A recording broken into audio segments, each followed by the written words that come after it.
একে মুখার্জি রোডের পাশে কেটে ফেলা রয়েছে বহু গাছ। সেই সমস্ত গুড়ির পাশেই নতজানু হয়ে দাঁড়িয়ে গাছ হত্যার প্রতিবাদে সামিল স্থানীয়রা। জমি প্রমোটিং এর অভিযোগ তুলে উত্তেজনা বরানগরে। একটি গাছ একটি প্রাণ, এই কথাকে তুলি মেরে উড়িয়ে দিয়ে বছরের পর বছর ধরে যে সমস্ত গাছ ছায়া দিয়েছে, বৃক্ষরোপণের বদলে দীর্ঘ বছরের পুরনো সেই সমস্ত গাছই এবার কেটে ফেলা হচ্ছে হচ্ছে প্রমোটিং। এমনই অভিযোগ তুলে এদিন ক্ষোভে ফেটে পড়লেন বরানগর পৌরসভার ১৯ নম্বর ওয়ার্ডের অন্তর্গত একে মুখার্জি রোড এলাকার বাসিন্দারা। স্থানীয়দের অভিযোগ, 34C বাস স্ট্যান্ড সংলগ্ন এই একে মুখার্জি রোড এলাকায় একটি জমিতে বহু বছর ধরে একের পর এক বৃহৎ আকৃতির এই সমস্ত গাছগুলো কেটে ফেলা হচ্ছে। সবুজ রক্ষার বদলে এলাকার এক তৃণমূলের প্রভাবশালী নেতা নবনীত ভর্মা ওরফে তেজো প্রমোটার হিসেবে সপ্তাহখানেক আগে এই সমস্ত গাছ কেটে ফেলেছে।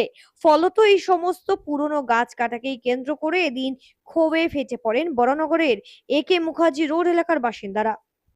১৯ নম্বর ওয়ার্ডের বাসিন্দা।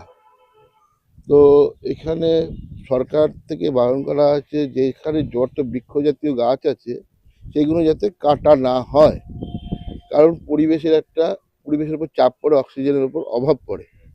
তো সেই জন্য আমরা এটা জানতে পেরে, আমরা তো এখানকার বাসিন্দা, সেই বাসিন্দার কর্তব্য আমরা করতে এসেছি, যাতে এই গাছগুলো কেটে সে যে অন্যায় কাজটা করলো, কার পারমিশন নিয়ে উনি গাছটা কাটলেন। আমি নিজে ব্যাঙ্গালোরে গিয়ে বহু বহু বাড়ি দেখেছি যেখানে বৃক্ষ জাতীয় গাছের মাঝখান থেকে ছাদ তুলে দিয়েছে, তবু গাছ কাটতে দেয়নি বা গাছ কাটেনি তারা। উনি বলতে প্রমোটার, সবাই তেজো বলে জানে। আজকে ফুটেজ উঠছে, খবর হচ্ছে এবং বিধায়কের কাছেও এটা যাবে। উচিত বলতে পরিবেশ হিসেবে এটা তো উচিত হয়নি, কারণ আমরা দেখেছি এখানে গাছ তো অনেক ছিল বড় বড়, যেখানে আমরা এসে এখন গুনলাম প্রায় 14টা মতন বড় গাছ কেটে দিয়েছে। তারপরে এখানে একটা জঙ্গল মতন ছিল, তার মধ্যে ছোট ছোট প্রচুর গাছ ছিল, তো পরিবেশের তো একটা ক্ষতি হয়েছে। তো আমরা বাসিন্দা হিসাবে চাইলাম না এটা, যে না জানিয়ে কি হচ্ছে, প্রমোটিং হচ্ছে সেই বিষয়ে আমি অবগত নই, কিন্তু আমি এটাই বলবো যে গাছগুলো কাটা মনে হয় ঠিক হয়নি কাজটা।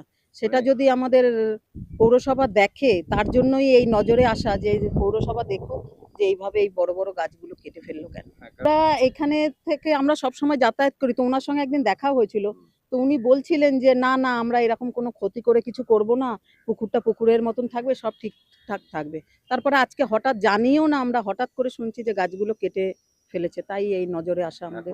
সুস্থ সমাজ গড়ার ক্ষেত্রে একটি গাছের ভূমিকা যেমন অপরিসীম, তেমনি দিনে দিনে অট্টালিকা গড়তে এই চাকচিক্যের দুনিয়ায় হারিয়ে যাচ্ছে আরেকদিকে সবুজ। এই একই ছবি এবার ধরা পড়ল বরানগরেও। গাছ হত্যার প্রতিবাদে সামিল হলেন এবার এলাকার মানুষেরা। কার অনুমতিতে এইভাবে একের পর এক গাছগুলো কেটে ফেলা হলো? এইভাবে গাছ কেটে ফেলার ফলে যে পরিবেশের দূষণের মাত্রা বৃদ্ধি পাচ্ছে, তার দায় কার?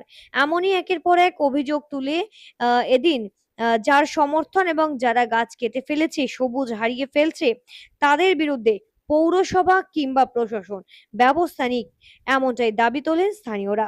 এই অভিযোগ আর এই বিষয়ে বরানগর কেন্দ্রের বিধায়ক সজল ঘোষকে জানিয়ে দ্রুত সমাধানের আবেদনও করবেন বলেও জানান এলাকার মানুষরা। কি ছোট ছোট গাছ ছিল?